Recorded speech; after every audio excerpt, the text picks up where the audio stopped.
اعوذ باللہ من الشیطان الرجیم بسم اللہ الرحمن الرحیم قل یا اہل الکتاب لا تغلوا فی دینکم غیر الحق ولا تتبعوا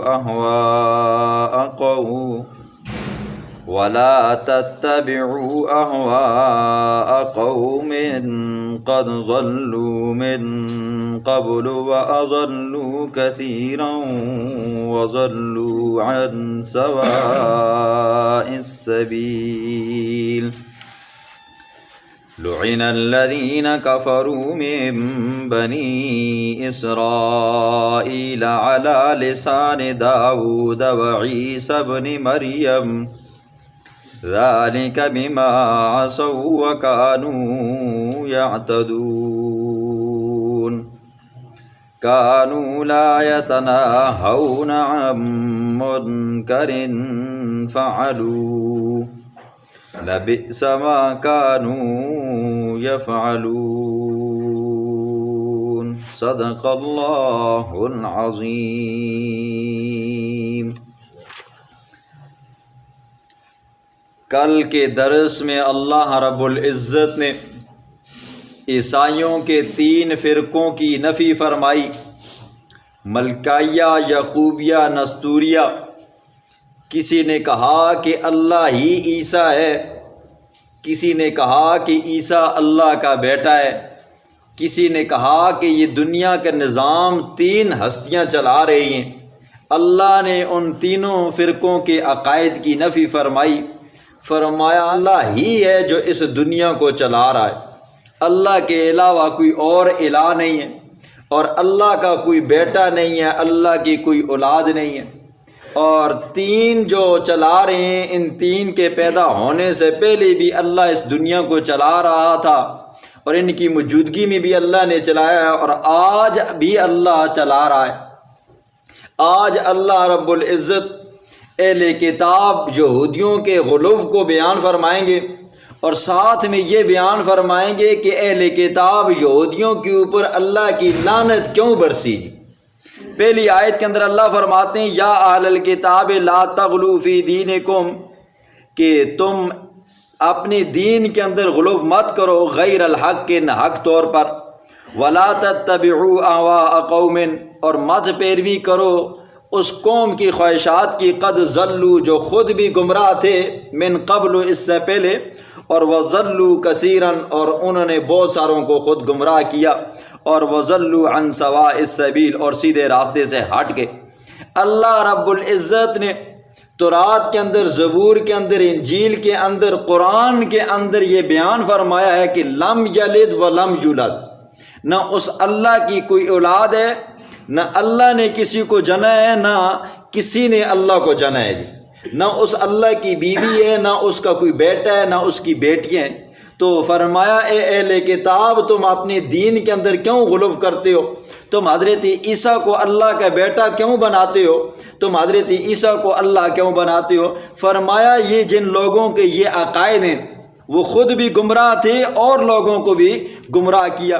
اگلی آیت کے اندر اللہ رب العزت یہودیوں کے اوپر، عیسائیوں کے اوپر، اہل کتاب کے اوپر جو لعنت کی، تو فرمایا لعن الذین کفروا من بنی اسرائیل علی لسان داود و عیسی ابن مریم۔ حضرت داؤد علیہ السلام کی زبان سے لعنت کے الفاظ نکلے، حضرت عیسیٰ علیہ السلام کی زبان سے لعنت کے الفاظ نکلے۔ حضرت داؤد علیہ السلام کا آپ نے واقعہ سنا ہے، بحر قلزم کے کنارے پہ ایلا بستی تھی، جن کا گزران، جن کی معیشت صرف یہ ہوا کرتی تھی، وہ مچھلیاں پکڑا کرتے تھے، بیچا کرتے تھے، اور بڑے مالدار لوگ تھے، بڑے مالدار تھے۔ لیکن اللہ کا حکم تھا کہ ہفتے والے دن تم نے صرف میری عبادت کرنی ہے جی۔ وہ ہیلے بہانے کرتے، مچھلیوں کو ہفتے والے دن پکڑتے اور اتوار والے دن بیچتے، کہتے ہم نے تو ہفتے والے دن پکڑی ہی نہیں ہے جی۔ وہ حوض بناتے، حوضوں کے اندر مچھلیاں آتی اور پیچھے سے پانی بند کرتے اور اتوار والے دن نکالتے جی۔ تو حضرت داؤد علیہ السلام نے فرمایا اللہ کی لعنت ہو تمہارے اوپر، تم نے اللہ کے احکاموں کو توڑا ہے، اللہ کی نافرمانی کی ہے، تو پھر آپ نے یہ بھی سنا اللہ نے اس قوم کے نوجوانوں کو بندر بنایا اور بوڑھوں کو خنزیر بنایا۔ یہ داؤد علیہ الصلوۃ والسلام کی لعنت تھی۔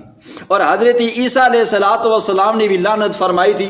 سورت کے آخر میں واقعہ آئے گا، حضرت عیسیٰ علیہ الصلوۃ والسلام کے جو حواری تھے، ماننے والے تھے، جو صحابی تھے، انہوں نے کہا حضرت کیا آپ کا رب اس بات پر قادر ہے کہ آسمان سے پکا پکایا کھانا دسترخوان لگ کے ہمارے سامنے آئے؟ حضرت عیسیٰ علیہ الصلوۃ والسلام نے فرمایا اتقوا اللہ، اللہ سے ڈرو، ان کنتم مؤمنین، اگر ہو تم ایمان رکھنے والے۔ ایک تو تم اللہ پر ایمان بھی رکھتے ہو اور اللہ کو قادر مطلق بھی سمجھتے ہو، اللہ جو چاہے جب چاہے جیسا چاہے کر سکتا ہے، اور اوپر سے یہ بھی تم کہتے ہو کہ اللہ اس بات پہ قادر رکھتا ہے، لہٰذا اللہ سے ڈرو۔ تو حضرت عیسیٰ علیہ الصلوۃ والسلام نے اللہ سے دعا مانگی، ربنا انزل علینا مائدۃ من السماء، مولا آسمان سے ایک دسترخوان اتار جو میری قوم کے لوگ کھائیں۔ تو اللہ نے فرمایا میں ان کی اس فرمائش کو قبول کرتا ہوں۔ اللہ نے قبول کرنے کے بعد فرمایا 2 شرطیں ہیں جی، یہ جو دسترخوان میں اتاروں گا 2 شرطیں۔ پہلی شرط یہ ہے کہ اس دسترخوان سے صرف غربا، غریب، مسکین، محتاج لوگ کھائیں گے، امیر نہیں کھائیں گے۔ دوسری شرط یہ رکھی کہ ہر دن اترے گا یہ دسترخوان آسمان سے، پکا پکایا کھانا آپ کے پاس آئے گا، لیکن اس میں سے بچا کر آپ نے چھپا کر آپ نے اپنے گھر میں نہیں رکھنا جی۔ جو مل گیا جتنا کھا سکتے ہو کھاؤ، لیکن اس کو ذخیرہ نہیں کرنا، اپنے گھر پلیٹیں بھر بھر کر نہیں لے کر جانا جی۔ اب وہ کیا ہوا جی، حضرت عیسیٰ علیہ الصلوۃ والسلام نے لوگوں کو بتایا کہ اللہ نے دسترخوان اتارا ہے، 2 شرطیں رکھی ہیں۔ ایک شرط یہ ہے کہ امیر نہیں کھائے گا، دوسری شرط یہ ہے کہ تم اس کھانے کو اٹھا کر اپنے گھروں کے اندر نہیں رکھو گے۔ تو انہوں نے دونوں کام کیے جی، امیر غریب مکس ہو کر کھانا کھاتے جی، آسمان کا پکا ہوا کھانا ہوتا، اللہ کی طرف سے بھیجا ہوتا، اور دوسرا یہ ہے کہ ساتھ میں پلیٹیں رکابیں لے کر جاتے، کھانا کھاتے اور بار کر ساتھ اپنے گھر میں بھی لے کر آتے۔ اب ان کا ایمان اتنا کمزور تھا کہ وہ سوچ نہیں سکتے تھے جو رب آسمانوں سے کھانا ہمیں اتار کر کھلا سکتا ہے تو اگلے وقت میں نہیں دے گا۔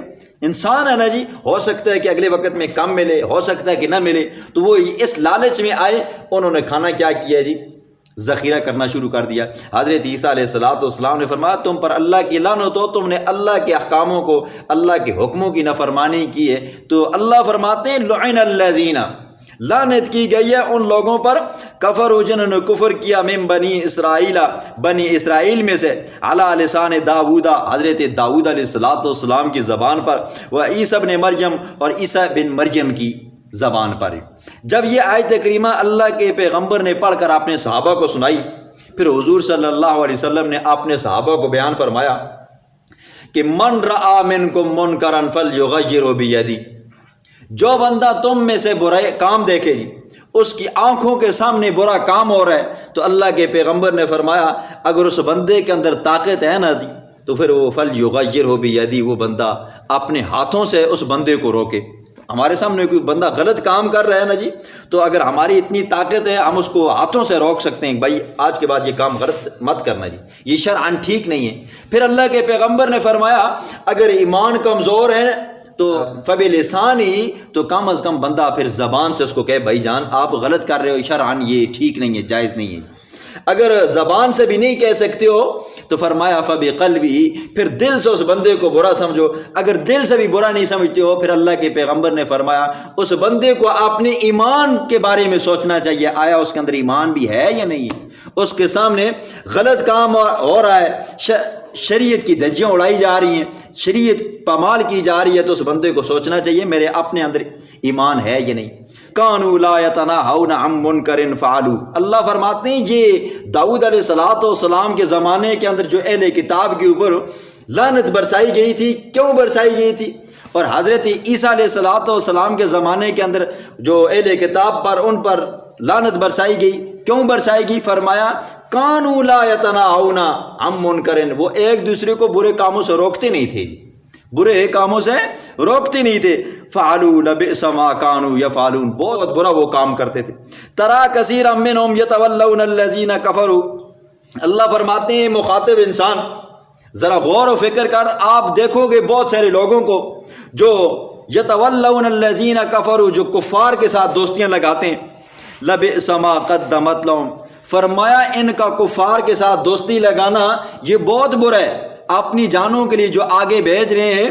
اللہ نے فرمایا کفار کے ساتھ دوستی مت لگاؤ، یہود و نصارہ کے ساتھ دوستی مت لگاؤ، یہ تمہارے دوست نہیں بن سکتے، تمہارا دوست صرف مسلمان بن سکتا ہے۔ مسلمان کے ساتھ دوستی لگاؤ جس کی دوستی آپ کو دنیا میں بھی نفع دے گی اور آخرت میں بھی نفع دے گی۔ تو فرمایا کہ وَلَوْ كَانُوا يُؤْمِنُونَ بِاللَّهِ وَالنَّبِيِّ وَمَا أُنزِلَ إِلَيْهِمْ اتَّخَذُوهُمْ أَوْلِيَاءَ وَلَكِنَّ كَثِيرًا مِّنْهُمْ فَاسِقُونَ، اگر وہ حضور کے زمانے کے یہودی، حضور کے زمانے کے مشرکین مکہ، حضور کے زمانے کے اندر عیسائی جو اگر اپنے پیغمبر کے اوپر ایمان رکھتے، یا وہ یہودی وہ عیسائی جو تورات کے اوپر ماننے والے تھے یا زبور کے ماننے والے تھے، اپنے پیغمبروں کے اوپر ایمان رکھتے اور اپنی کتابوں کو پڑھتے، تو ان کتابوں کے اندر اللہ رب العزت نے یہ بیان فرمایا تھا نبی آخر الزمان آئے گا، وہ سچا پیغمبر ہوگا، اس کو ماننے۔ تو فرمایا یہ دنیا میں بھی کامیاب ہو جاتے اور آخرت میں بھی کامیاب ہو جاتے، لیکن یہ کیا کرتے ہیں جی، اوپر سے کلمہ پڑھتے ہیں مسلمانوں والا، اندر سے یہود و نصارہ کے ساتھ دوستی لگاتے ہیں۔ فرمایا یہ یہود و نصارہ کے ساتھ جو دوستی لگاتا ہے یہ انہی میں سے۔ اللہ رب العزت ہمیں یہود و نصارہ کے فتنوں سے محفوظ فرمائے۔